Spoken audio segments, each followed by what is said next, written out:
What's going on, y'all? It is me, Jefferson from Kicksologist.com, and today I got a performance review on the Air Jordan 28, and let's get straight into it. So first off, I want to talk about this traction. Now, the traction is absolutely amazing, and I know I say that a lot, but whether you're cutting, whether fast breaks, absolutely everything. But it goes even beyond the Kobe 9 traction because it is so consistent. This traction pattern you got going on is it's multi-directional on the forefoot and also on the heel. The grip onto the floor, whether it's dusty, clean, super dusty court, you could play like it squeaks everywhere. In my room, the kitchen, on court, off court, it's just, you know what I mean, it's like mice. They just like squeaky everywhere.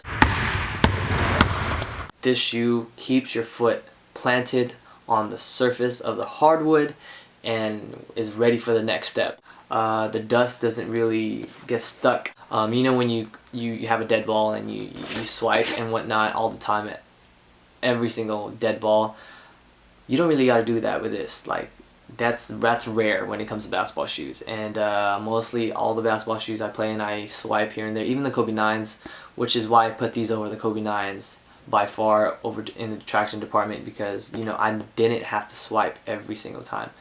You could go even a whole game without swiping and you'll be good to go. That's how great the traction is, and you can't really say that about any sneaker out there. Maybe, but this one definitely 10 out of 10.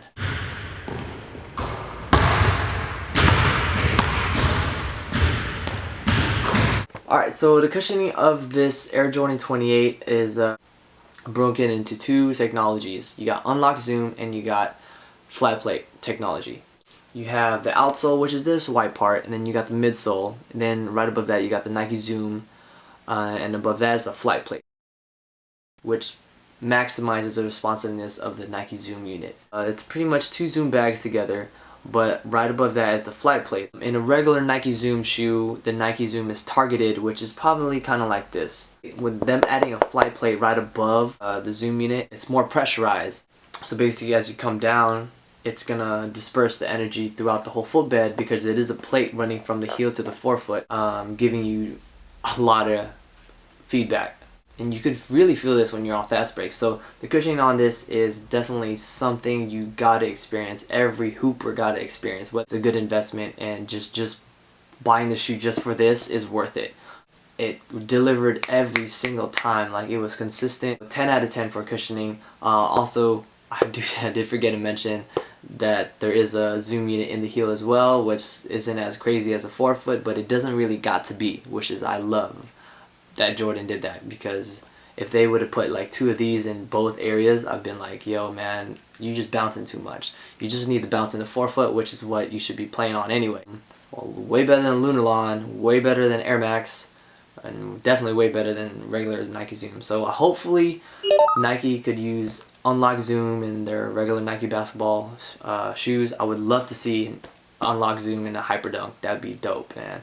But anyway, cushioning 10 out of 10. On to the next, which is lockdown and fit. You got a external and also an internal heel cup right here. On the inside, you got a lot of cushioning right here, kind of like notches right around your heel. So I like to think of it as a car seat for your heel. The actual heel cup is the seat of the car seat, and the laces provide is the seat belt in a car seat. So and the tongue, obviously. So as your heel is locked in, you know, kind of cupped in like that as a back of the seat, and you got the seat belts right here, and boom, you're good to go. Whether in motion and you're flying around and jumping around, your heel is not moving whatsoever. The only gripe that I have about the shoe is when I did kind of like, you know, you go down and low in the post and you turn and you go for a layup or whatever, I kind of do slide around in the midfoot area, but not a lot. So I wouldn't give it 10 out of 10, but I have no issue with it whatsoever. You got these finger, like it wraps around like fingers on your foot, keeps your midfoot locked down. The forefoot is great. I got no slippage in the forefoot at all. And these lace loops, these little, you know, things right here, it's very hard to like, it's kind of, I think it's waxed, I don't even know, but this is, I wish every shoe have these little lace loops. These are amazing, because when you're playing and then your shoe gets untied, it doesn't really kind of drop down. It just, you know, see, look at that. I tug it and it doesn't really like move, you know what I mean? So it's sick. I don't even know how to explain it.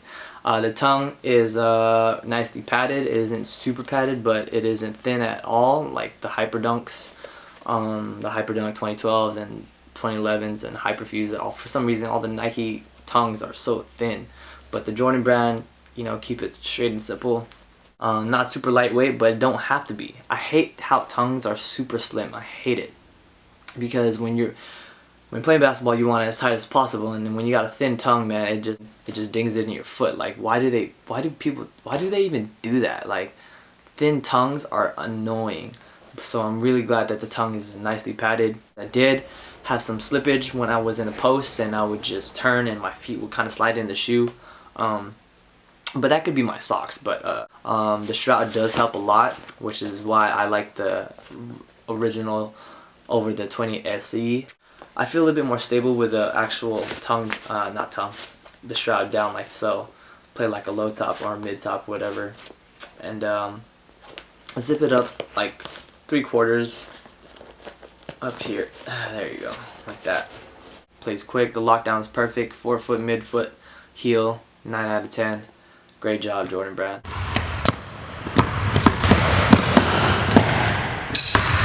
Alright, so the Air Jordan 28 plays really smooth as far as heel to toe transition. It doesn't play as natural as like the Kobe 9 or the Crazy 8s. One thing that I love about it is that it has a decoupled heel. And what a decoupled heel is two individual parts that play together and creating a really awesome smooth experience, and very responsive as well because of the flight plate, which allows the shoe to be very rigid and also stable. Like I said, fast breaks. This shoe is like, think Russell Westbrook, man. That guy just flies from coast to coast like without a problem, and this shoe is just that.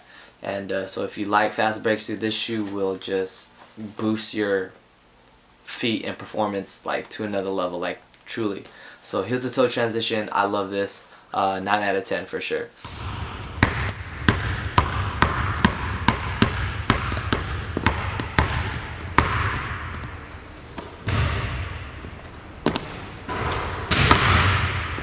Alright, this is probably what you guys have been waiting for, this durability. Now, the shoe itself, as far as the upper and how it holds up on court, is good, which is why I rated the shoe an 8 out of 10. I docked 2 points off because of the fact that the forefoot Zoom Air, the Unlock Zoom, does tend to pop quite often than normal, actually. I'm like super lightweight, so I don't really have a lot of pressure, that much pressure as far as like versus a 180 pound, 200 pound, 220 plus pound person playing in a shoe like this. So, and for heavy footers, obviously that's going to be a concern. So for someone who's a lightweight swingman and guard or whatnot, pretty slim, I wouldn't really worry about it too much. For those who do have the shoe, leave a comment down below and let me know if you guys do have problems or issues with that. Don't let the fact that this will pop deter you from buying the shoe, because this is an amazing shoe. I truly believe every basketball player should be able to play in this, because it's just that great. So yeah, durability, 8 out of 10.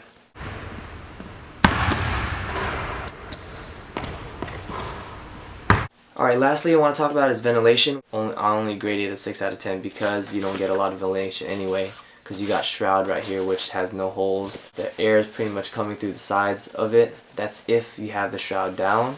It does a great job ventilating my foot. I give it a 6 out of 10. My feet do tend to sweat a little bit, but my feet just sweat normally like that.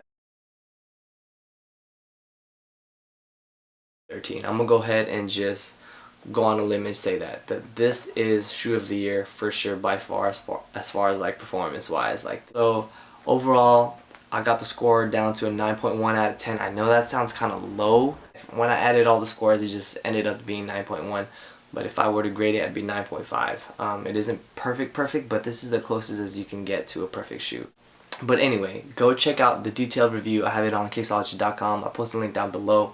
Sorry for the long video, but I'm trying to make this as quick as possible. But anyway, so thank you guys for watching. Hope you guys enjoyed this video. I got the LeBron 11 video coming up, performance review, and I'm really excited about the Air Jordan 29. So I really can't wait for those. Those come out in fall, September, I believe. And yeah, so again, thank you guys for watching. Again, my name is Jefferson from kicksology.com. Go check it out. And until next time, later.